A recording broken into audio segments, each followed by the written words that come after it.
រឿងកណ្ដូលលោភលន់មានរឿងមួយដំណាលថាកណ្ដូលដ៏លោភលន់មួយបានជួបប្រទះនឹងកន្ត្រកមួយដែលមានផ្លែពោតពេញក្នុងនោះដោយចង់ស៊ីពោតនោះខ្លាំងពេកវាបានចោះរុនតូចមួយនៅចំហៀងកន្ត្រករួចប្រឹងត្បុលចូលទៅខាងក្នុងវាសប្បាយចិត្តជាខ្លាំងហើយក៏ចាប់ដើមស៊ីពោតយ៉ាងឆ្ងាញ់រហូតតតាពោះរបស់វាធំណែនក្រោយមកនៅពេលដែលវាស៊ីឆ្អែតហើយកណ្ដូលនោះក៏គិតចង់ចេញពីកន្ត្រកវិញតែគួរឲ្យសោកស្ដាយ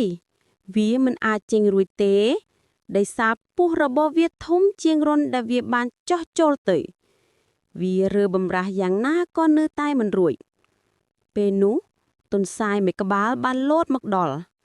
ហើយឃើញកណ្ដូលកំពុងតែជួបនៅក្នុងកន្ត្រកកណ្ដូលបានពន្យល់យ៉ាងអង្វរថាខ្ញុំធ្វើរន្ធតូចមួយរួចត្បូលចូលក្នុងកន្ត្រកនេះតែឥឡូវខ្ញុំចេញតាមរន្ធនោះវិញមិនរួចទេទន្សាយបានតបវិញថានេះ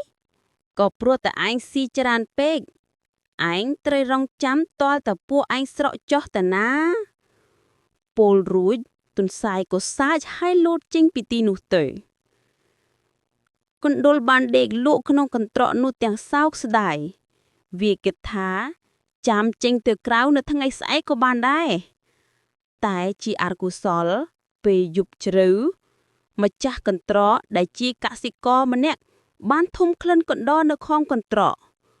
គាត់ក៏លើគម្របកន្ត្រកឡើងរួចចាប់កណ្ដោនោះធ្វើជាចំណីបាត់ទៅមេរៀនអប់រំរឿងនេះបានបង្រៀនយើងថាកុំស៊ីតាមឃ្លានកុំហ៊ានតាមចង់មានន័យថាកុំធ្វើអ្វីដោយលោភលន់ឬដោយមិនគិតដល់ផលវិបាក